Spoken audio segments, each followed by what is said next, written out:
মোবাইলে কথা বললে এক কথা দুইবার শোনা যায়, অর্থাৎ এক কথা ডাবল শোনা যায়। এই সমস্যা কিভাবে সমাধান করবেন? দেখুন, আপনি মোবাইলে কারোর সাথে কথা বলতেছেন, হঠাৎ করে দেখবেন যে আপনার কথা খালি ডাবল ডাবল শোনা যাচ্ছে। এক্ষেত্রে আপনি যদি লাউড স্পিকার দেন সেক্ষেত্রেও ডাবল শোনা যায় এবং কোনো রকমভাবে কোনো সেই সমস্যার সমাধান হয় না, কথা সবসময় ডাবলই শোনা যায়। তাই এই ভিডিওটিতে আমি আপনাদের কিছু সেটিংস দেখাতে চলেছি, যেগুলো সেটিংস করলে আপনাদের ফোনের এক কথা ডাবল হবে না। আর এই সেটিংসগুলো কীভাবে করবেন চলুন দেখিয়ে দিই। তো মূল ভিডিওতে যাওয়ার আগে ছোট্ট একটা রিকোয়েস্ট, শুধু ভিডিওটিতে লাইক দিয়ে ভিডিওটি শেয়ার করে রাখবেন, কারণ প্রয়োজন হলে আপনারা কাজে লাগাতে পারবেন। তাহলে চলুন সম্পূর্ণ ভিডিওটি মনোযোগ সহকারে দেখতে থাকুন। ফোনে কথা ডাবল শোনা গেলে এই সমস্যা কিভাবে সমাধান করবেন। সেজন্য সর্বপ্রথম যে কাজটি করবেন, আপনাদের ফোনের সেটিংস ওপেন করে নেবেন। এখন এখান থেকে আপনার ফোনের সেটিংস ওপেন করে নিলে এখানে আপনারা নেটওয়ার্ক অ্যান্ড ইন্টারনেট সেটিংস দেখতে পাবেন। জাস্ট এখান থেকে আপনার ফোনের network and internet settings open করবেন। যখন এখান থেকে আপনার নেটওয়ার্ক অ্যান্ড ইন্টারনেট সেটিংস এখান থেকে ওপেন করবেন, আপনাকে এরকম ইন্টারফেসে নিয়ে আসবে। এখন এখানে আপনার 2 নম্বর অপশান দেখতে পাবেন, সিম কার্ড অ্যান্ড মোবাইল নেটওয়ার্ক। আপনি জাস্ট এখান থেকে সিম কার্ড অ্যান্ড মোবাইল নেটওয়ার্ক এই অপশানটি ওপেন করবেন। সিম কার্ড মোবাইল নেটওয়ার্ক এই অপশান ওপেন করলে এখানে নিচের দিকে বা উপরে আপনার একটি সিম থাকলে একটি শো করবে, দুটি থাকলে দুটি শো করবে। তাই আপনার এই সিম কার্ডটি এখান থেকে আপনারা প্রথমে সিলেক্ট করবেন। সিলেক্ট করলে এরকম ইন্টারফেসে নিয়ে আসবে। এখন এখান থেকে এই রোমিং যে অপশানটি দেখতে পাবেন ডান পাশের এনেবল বাটন, যদি এটা আপনারা অন না করে থাকে এখান থেকে আপনারা জাস্ট অন করে দেবেন।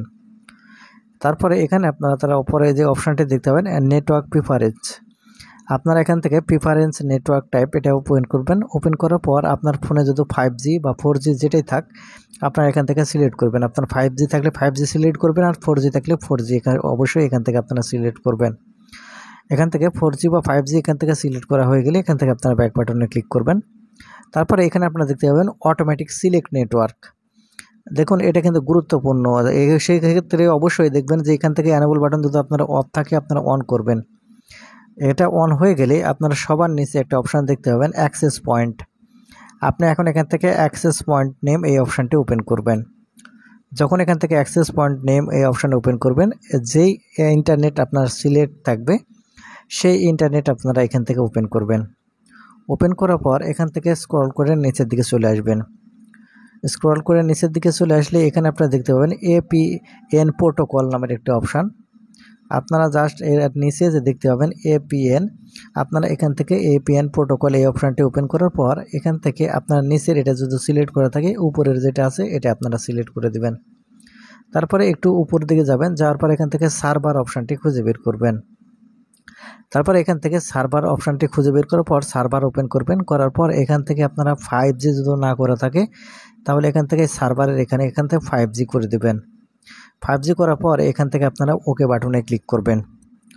ওকে বাটনের উপর ক্লিক করার পর এখান থেকে আপনারা ব্যাক বাটনে ক্লিক করে চলে আসবেন। আসার পরে আপনার ফোনের যে এয়ারপ্লেন মোড আছে সেই এয়ারপ্লেন মোডটি চালু করবেন।